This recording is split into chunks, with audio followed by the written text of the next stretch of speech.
Bonjour tout le monde, alors nous sommes très heureux de vous présenter l'émission une fois encore découverte que vous aurez à découvrir sur votre chaîne Congo Sud. sur les nets, Dans cette émission, vous aurez à découvrir des hommes, des dieux, des politiciens, des musiciens chrétiens, des acteurs. ainsi que des artistes musiciens, ainsi que dans d'autres domaines. Abonnez-vous sur notre chaîne. Vous ne serez pas déçus. Des bonnes choses à vous. Voilà, have a good time.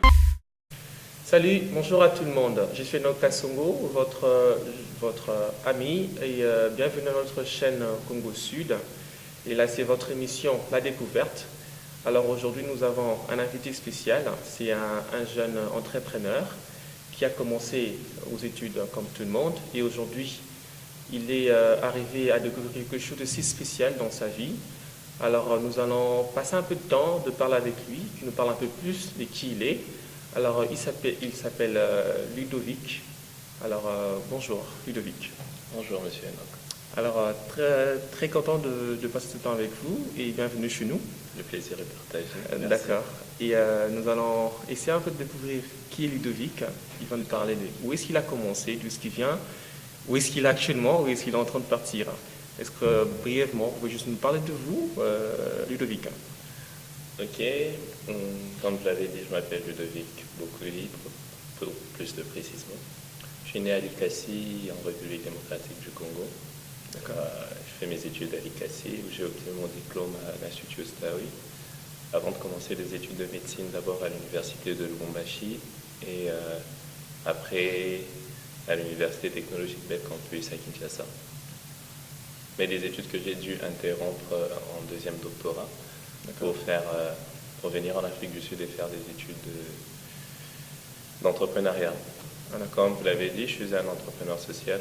Je suis actuellement le chairperson d'une organisation qui s'appelle One Africa Project et marketing manager d'une entreprise, d'une start-up qu'on appelle Lightcube, pour être bref. D'accord, un jeune entrepreneur qui a commencé aux études. Vous avez mentionné dernièrement que vous avez commencé par la médecine. Oui. La médecine qui semble être un domaine assez professionnel et aussi assez rentable. Mais qu'est-ce qui vous a vraiment poussé à pouvoir quitter de la médecine pour suivre une carrière qui semble être comme une passion pour vous? Je veux dire que ça a été très facile pour moi à décider. Je faisais la médecine, c'est vrai, je m'en sortais. J'étais un bon étudiant pour arriver jusqu'en deuxième doctorat. Vous savez, la médecine, c'est pas une science facile à faire. Exactement. Surtout à l'université, c'est très compliqué. Le nombre des cours est exorbitant. Alors, je m'étais juste rendu compte que je n'aimais pas ce que je faisais. D'accord. C'est vrai que c'était important pour moi de passer chaque année parce que c'était les parents qui payaient les études et autres. Mais c'était pas ma passion, c'était pas pour ça.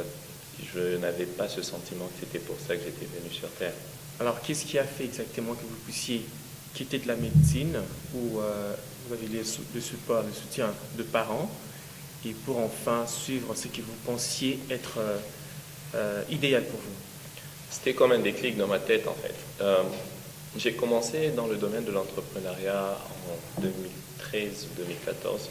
J'avais rencontré deux amis, Sébastien et Magloire, qui avaient commencé une association qu'ils avaient appelée La Conscience de la Nouvelle Génération. D'accord. Alors ils avaient demandé que je puisse les aider avec cette association. Nous avions commencé avec un assez grand nombre d'amis de kin. Et en étant dans cette association, je me suis senti à l'aise. J'ai senti que c'était ça que je voulais faire en réalité, parce qu'être en contact avec la population, trouver des solutions pour la population, aider la communauté à aller de l'avant et aider surtout la jeunesse à trouver leur voie et se mettre à entreprendre comme nous avions commencé à entreprendre à l'époque. C'était quelque chose de nouveau et on essayait d'aider et sensibiliser les jeunes à entreprendre parce qu'on avait trouvé que c'était ça la solution contre la pauvreté et le chômage. Et en faisant ça, je m'étais senti heureux. J'avais compris que c'était exactement ça. C'était exactement ça ma voie. Alors, je me suis dit, si c'est ça ma voie, qu'est-ce que je suis en train de faire en médecine? Je ne dis pas que quand vous faites la médecine, vous ne pouvez pas devenir entrepreneur de votre côté. Mais je dis juste qu'il s'agit de faire quelque chose dont vous aimez et réellement. Exactement. Alors, je me suis dit, d'accord, je vais arrêter ce que je fais ici et je vais me lancer dans une voie entrepreneuriale. Et j'avais commencé avec l'entrepreneuriat dans cette association. Et après, ce qui a suivi. D'accord. Alors, toujours dans la découverte, on essaie un peu de comprendre exactement, quitter de la médecine vers un domaine qui semblait être voilà, un peu étrange. L'entrepreneuriat, tout ce que nous, comme on le sait, le jeune entrepreneur, c'est quelqu'un qui voit un besoin dans une société et qui apporte quelque chose. Un produit, ça peut être un service dans un village ou dans une ville. Alors, qu'est-ce que M. Ludovic était exactement en train de faire en tant qu'entrepreneuriat à Lubumbashi, au Katanga, à Likasi? D'accord. Vous savez, mes études à Kinshasa, c'était mes parents qui les payaient. Alors quand j'ai dit à ma mère en particulier que j'ai arrêté avec ça, elle s'est dit, qu'est-ce que tu restes faire à Kinshasa? Évidemment, j'ai exactement de la même façon. Tu restes absolument... Vous savez, c'est très difficile, hein? C'est vraiment très difficile quand un parent sent qu'il vous a envoyé pour faire quelque chose, mais vous n'êtes pas arrivé. C'est quelque chose que je dois subir des conséquences jusqu'aujourd'hui. Ouais. Alors, elle m'a dit, qu'est-ce que tu restais faire là-bas? Elle est carrément venue me prendre à Kinshasa pour que je puisse rentrer à la maison. Donc, je suis rentré. J'étais rentré exactement dans ma ville natale, c'est-à-dire à Likasi. Et arrivé à Likasi, j'avais commencé une association que j'avais appelée la nouvelle génération des jeunes conscients. D'accord. Pourquoi la nouvelle génération des jeunes conscients? Parce que je me disais qu'il était temps de faire une nouvelle génération de jeunesse consciente. Nous avons entendu beaucoup de jeunes, Ouais. mais c'était vraiment le temps de faire une nouvelle génération. Des jeunes qui viennent avec une autre façon de penser, une autre façon de voir les choses et qui veut surtout impacter la société actuelle. Excusez-moi. Alors, j'avais senti un besoin. Cette jeunesse du Katanga, c'est-à-dire des Likasi et Lubumbashi, ils n'avaient pas encore eu le vent de l'entrepreneuriat. D'accord. Très peu de tous les jeunes trouvaient ça utopique, que c'est quelque chose qu'on voit à la télévision, c'est quelque chose qui ne va jamais arriver. Alors, j'ai commencé cette association et nous avions lancé l'association sur 2 objectifs. Le premier objectif, c'était la sensibilisation sur la nouvelle citoyenneté. Le second objectif, c'était la promotion de l'entrepreneuriat. D'accord. Dans les 2 volets, nous avons eu une association avec maman Liliane Komba, qui aujourd'hui est députée provinciale, qui nous avait aidé à pouvoir mettre en place cette association. Parce que, vous savez, au Congo, pour mettre en place une association, il y a plusieurs aspects, plusieurs documents qu'il faut réunir. Étant jeunes, nous avions besoin d'un appui et nous avons eu son appui. Et nous avons, dans le sens de la promotion de l'entrepreneuriat, nous avons lancé le tout premier forum des jeunes sur l'entrepreneuriat au Katanga. Ce premier forum des jeunes sur l'entrepreneuriat que j'avais organisé avait pour but d'amener les jeunes à entreprendre, à faire comprendre qu'est-ce que réellement l'entrepreneuriat des jeunes. Exactement, ouais. Nous avions eu certains mentors qui étaient venus nous aider, certaines personnes qui avaient cette volonté d'aider la jeunesse. Après, nous avions organisé, dans le même sens, nous avions organisé plusieurs conférences. D'accord. Ça, c'était en 2015, hein, si je ne me trompe pas. Nous avions organisé plusieurs conférences à Likasi, à Lubumbashi et dans les environs, c'est-à-dire même dans le milieu rural. En étant un entre guillemets, pourquoi je parle des milieux ruraux? Parce que vous savez, la majorité des conférences sur l'entrepreneuriat, c'est toujours dans les grands centres. Si on prend Kinshasa, on fait des conférences sur l'entrepreneuriat toujours à Gombe. Ouais. Si je prends Lubumbashi, toujours au centre-ville, dans les beaux quartiers, au golf et tout et tout. Comme si les jeunes et les mamans qui travaillent dans les environs de la ville, la Kenya, les gens qui viennent de Matete, de Kenya, de Kamalondo, Njili, n'ont pas besoin de savoir sur l'entrepreneuriat. Oh, je vais vous poser une question. Vous imaginez une maman qui vend du pain, ça fait 10 ans qu'elle vend du pain. Un pain coûte 200 francs congolais, je ne sais pas le prix actuel. Mais elle arrive à nourrir sa famille pendant plus de 5 ans. Comment elle fait? Mais pourquoi cette maman n'évolue pas? C'est parce que cette maman n'a jamais eu de cours de financement. Elle ne sait pas comment gérer ses finances. Oh. Alors, ça c'est intéressant. Alors, elle ne sait pas comment rendre un profit à ses finances. Alors si on va donner des cours à cette maman, la faire comprendre comment elle peut faire grandir son business, vous imaginez le nombre des personnes aujourd'hui, surtout des mamans, qui auront des entreprises au Congo? Énormément. Est-ce que ces cours-là étaient payants ou bien c'était gratuit? C'était exactement, c'est gratuit. Parce que même les conférences sur l'entrepreneuriat qu'on fait dans les grands centres, c'est gratuit. Pour ces mamans aussi, c'était gratuit. On voulait juste essayer d'amener un nouveau vent. Exactement. C'est dans ce sens-là qu'on avait basé sur l'entrepreneuriat. Et dans un autre sens, dans la... comment on appelle ça encore? Excusez-moi. Dans la sensibilisation sur la nouvelle citoyenneté, nous avions eu cette chance. À l'époque, c'était en 2015, à la rentrée de 2015, en septembre 2015, le gouvernement avait réuni dans les écoles publiques et même les écoles privées le salut au drapeau. Le salut au drapeau, c'était chaque matin, vous êtes là, vous chantez l'hymne national devant le drapeau congolais. Mais nous nous sommes rendus compte de certains problèmes. Le premier problème, c'est que la majorité des enfants dans les écoles ne connaissent pas l'hymne national. Le second problème, ils ne savent pas pourquoi ils le font. Le troisième problème, c'est que la majorité des jeunes Congolais n'aiment pas leur pays. Ah ouais, ça c'est un très bon sujet qu'on doit vraiment prendre en considération. Exactement. La majorité des jeunes Congolais n'aiment pas leur pays. Alors qu'est-ce que nous avions fait? Nous avions fait des dépliants de l'hymne national pour permettre aux jeunes de connaître les paroles exactes de l'hymne national. Exactement. Aller offrir aux écoles des drapeaux, parce que certaines écoles n'arrivaient pas à se fournir en drapeaux. Et aller expliquer le besoin, mais surtout la nécessité d'avoir l'amour pour son pays. Nous avions fait la tournée de plusieurs écoles et nous avions continué dans ce sens-là. Après, je suis venu ici en Afrique du Sud. J'ai commencé une association avec un ami qui est là d'ailleurs. D'accord. Juste avant de commencer, avant de continuer, D'accord. J'aimerais que les personnes qui nous suivent en ce moment puissent comprendre. En fait, nous voulons juste inspirer une personne parce que Découverte, ce n'est pas seulement une émission où on passe pour voir combien on est beau, combien on sait parler, mais c'est beaucoup plus pour vous inspirer, qui nous inspire également, parce que M. Ludovic nous a énormément inspiré par son parcours. On n'encourage pas le fait qu'il a quitté les études. Du reste, vous continuez les études, n'est-ce pas? Ouais, je continue. Ouais, il a continué. Il a juste découvert quelque chose qui était unique en lui. Et il s'est dit, bon voilà, je ne vais pas mourir avec ça, la médecine bien sûr, mais je crois qu'il y a plus que je peux encore offrir à la société. Pas seulement la société congolaise, il va nous parler d'une association c'était Africa... One Africa Project. One Africa Project, voilà. Alors, vous qui nous regardez, ce que nous aimerions que vous puissiez comprendre pendant ces temps ici, et que ne vous limitez pas seulement à ce que vous faites comme étude, alors, essayez un peu d'élargir. Les anglophones disent think, outside the box. Essayez un peu de réfléchir en dehors de ce que vous pouvez voir, ce que vous connaissez déjà. Alors, vous avez dit que vous avez commencé avec un projet de Lubumbashi qui vous a conduit jusqu'à Kinshasa et qui a fait que vous puissiez arrêter les études. Et enfin, vous êtes venu en Afrique du Sud. D'accord. D'abord, j'aimerais faire une précision. Je n'ai pas arrêté les études, j'ai arrêté la médecine. Ouais, c'est très très important. Ouais. Parce qu'il y a quelque chose que j'aimerais dire derrière ça.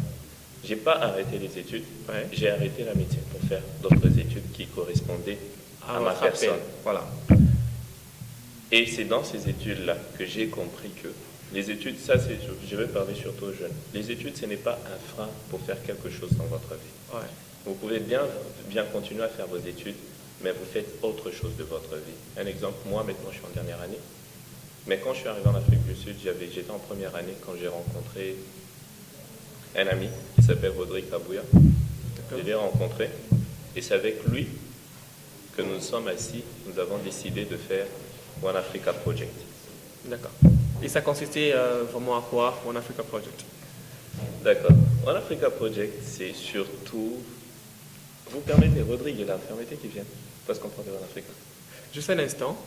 Pour les personnes qui ne parlent pas l'anglais, One Africa Project veut tout simplement dire une Afrique, un projet pour l'Afrique en général. Yes, un projet pour l'Afrique. Un projet pour l'Afrique. Donc, on n'est pas seulement avec M. Ludovic pour un projet ou une vision qui concerne le Congo ou le Congolais seulement, mais c'est pour toute l'Afrique en fait. C'est pour toute l'Afrique. Donc voilà.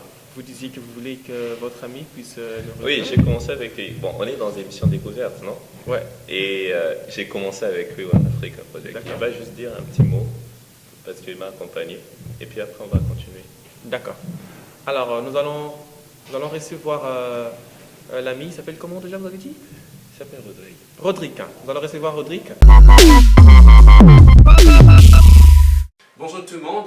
Alors, nous sommes très heureux de vous présenter l'émission une fois encore découverte. Que vous aurez à découvrir sur votre chaîne Congo Sud. sur les nets. Dans cette émission, vous aurez à découvrir des hommes, des dieux, des politiciens, Des musiciens chrétiens, des acteurs. ainsi que des artistes musiciens, ainsi que dans d'autres domaines. Abonnez-vous sur notre chaîne. Vous ne serez pas déçus. Des bonnes choses à vous. Voilà, have a good time. De retour sur la découverte, nous étions en train de parler sur un projet que M. Ludovic a initié avec un groupe d'amis.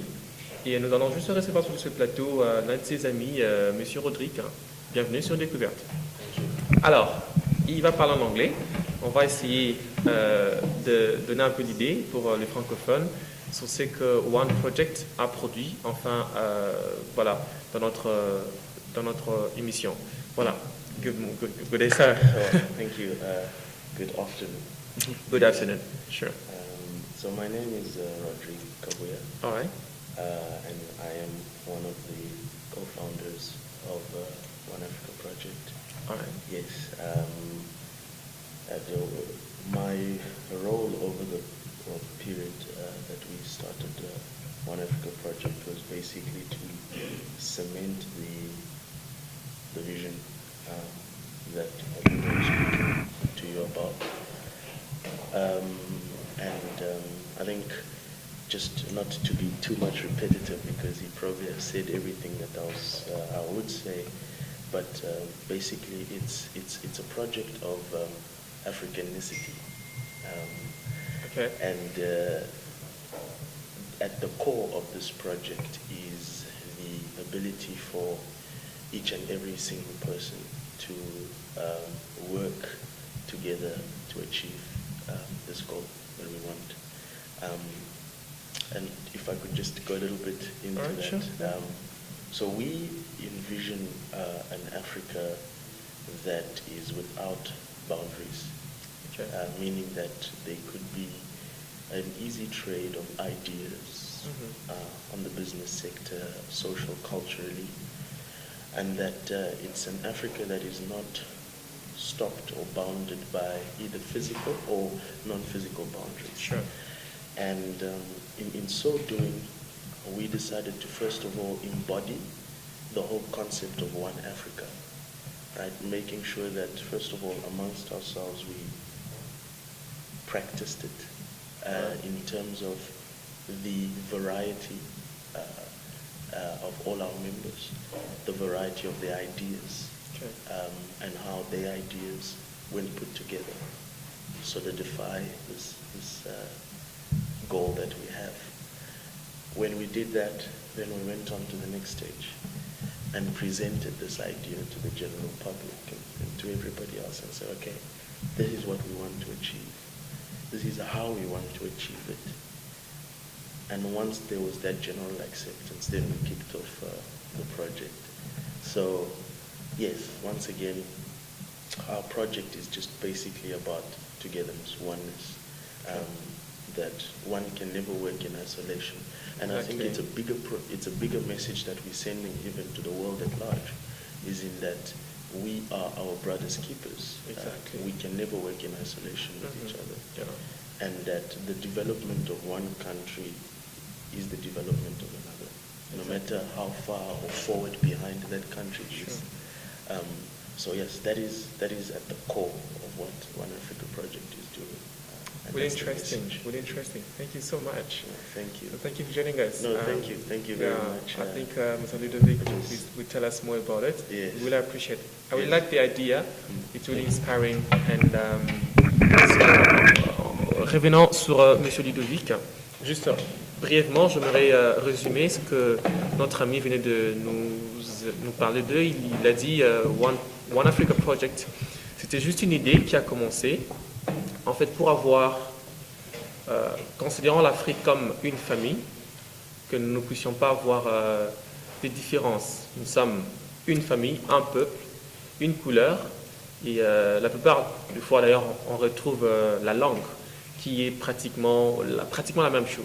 Vous allez voir une personne qui parle par exemple le Xhosa, mais vous allez retrouver beaucoup plus de langues de la RDC, autres. Mais c'est juste ça en général, avoir un continent, une Afrique, et voilà, développer le pays dans différentes manières. Et M. Ludovic va juste nous parler. Il a parlé de l'exposition que vous avez eue, comment présenter le projet que vous avez, One Africa Project, et comment vous allez implémenter ces projets. Comment était en fait la présentation? C'est quoi en fait l'idée qui est cachée derrière? En fait, One Africa Project a juste ce qu'on peut dire, j'ai failli dire ça en anglais, excusez-moi, ce qu'on peut dire, la base de One Africa Project, c'est donner une base à la jeunesse africaine. Alors, M. Ludovic va rapidement nous élaborer le plan ou les parcours, le projet de ces projets de One Africa Project. Alors, c'est comment en fait? C'est quoi en fait One Africa Project? D'accord, One Africa Project, c'est une plateforme qui permet aux jeunes de se montrer. C'est-à-dire quoi? Nous avons essayé d'abord, notre but c'est de créer un network from Cape Town to Cairo en Égypte. Alors, qu'est-ce qu'il s'agit? Il s'agit ici de créer une plateforme là où les jeunes peuvent montrer de quoi ils sont capables dans différents domaines. D'accord. Nous voulons montrer une nouvelle image de l'Afrique. L'Afrique a toujours été très sous-estimée par rapport à ce potentiel et par rapport à ce que la jeunesse peut faire. Et nous avions compris qu'il était difficile de montrer une nouvelle image de l'Afrique si nous continuions à travailler chacun de son côté. Exactement. Comme Rodrigue l'a dit plus haut, le développement d'un pays entraîne le développement d'un autre pays.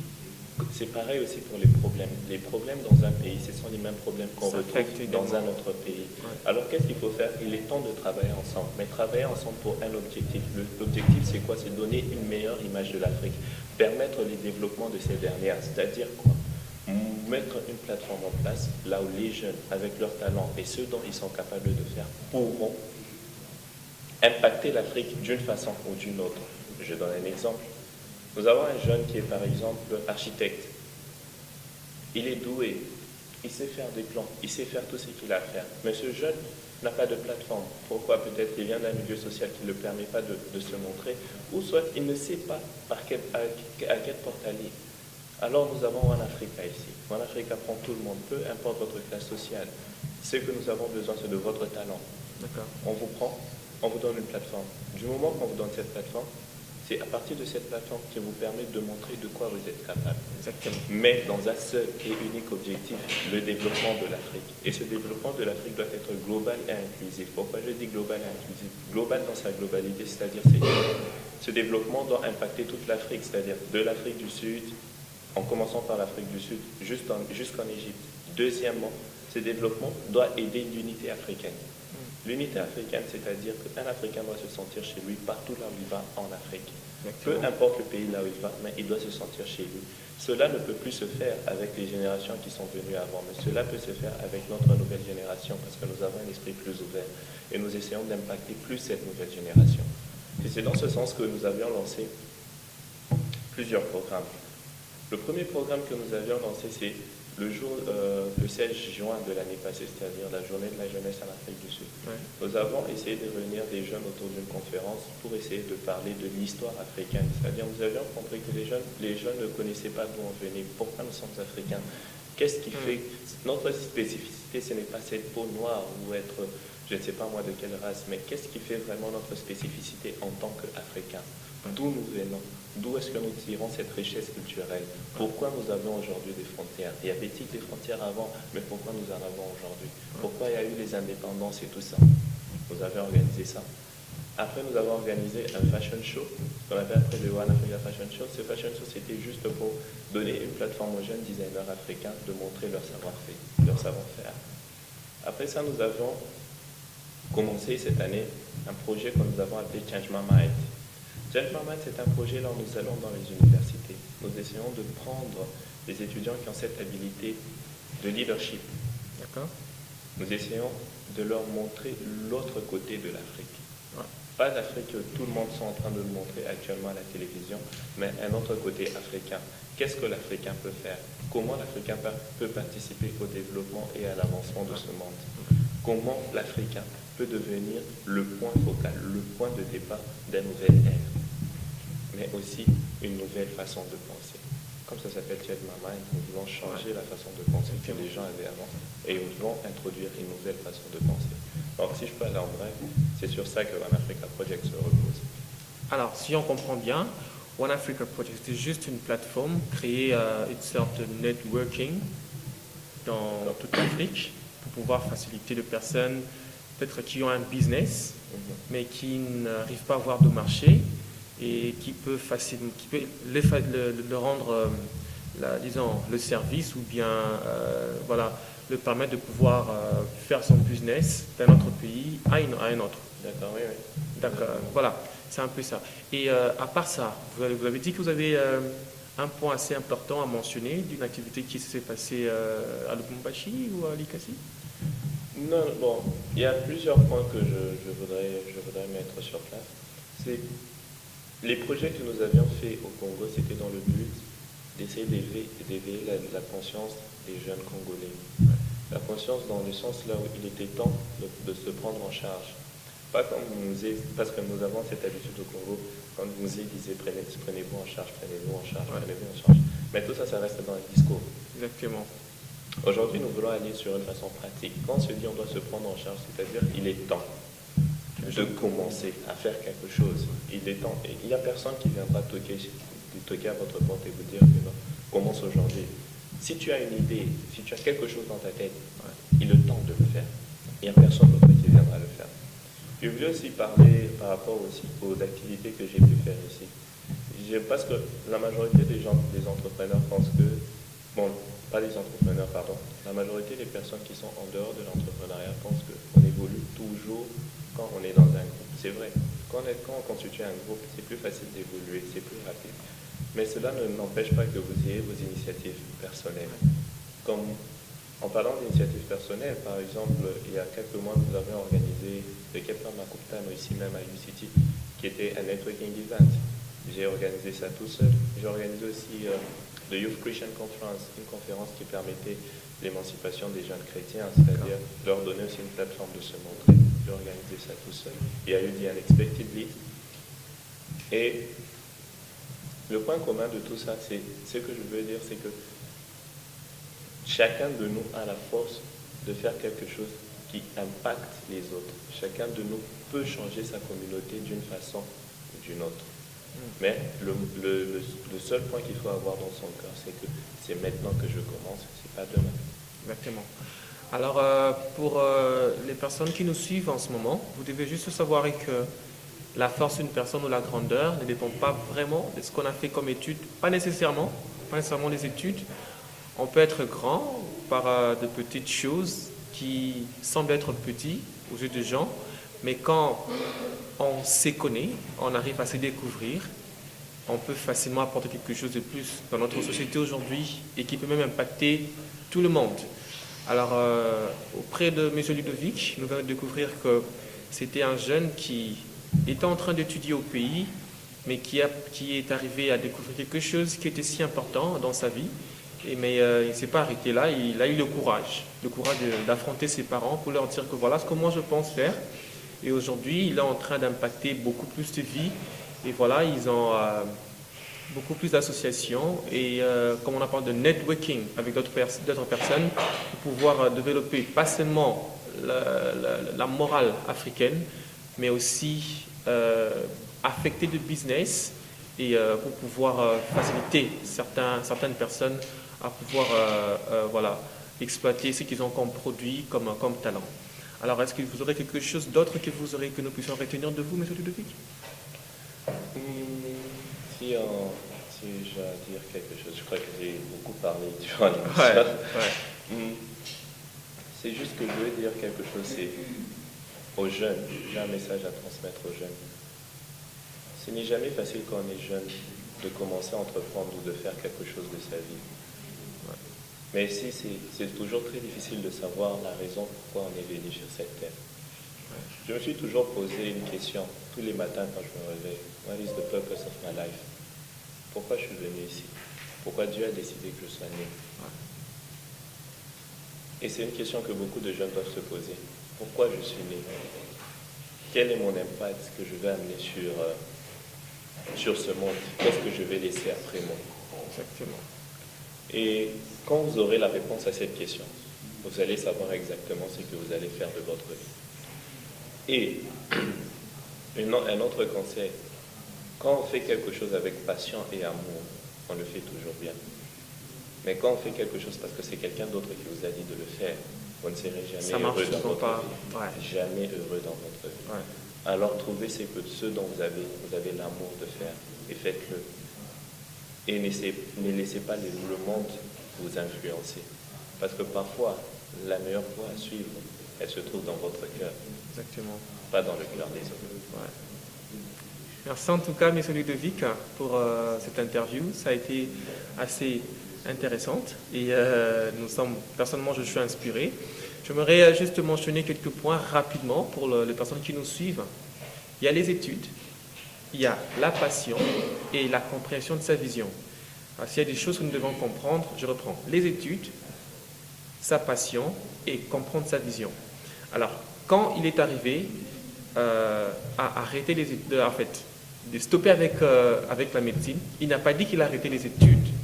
Et on s'est dit que ce n'est pas seulement les études qui fera de toi un homme heureux, mais c'est quand tu comprends qui tu es, quand tu comprends exactement pourquoi je suis sur Terre, c'est alors que tu arriveras à être utile même pour la société.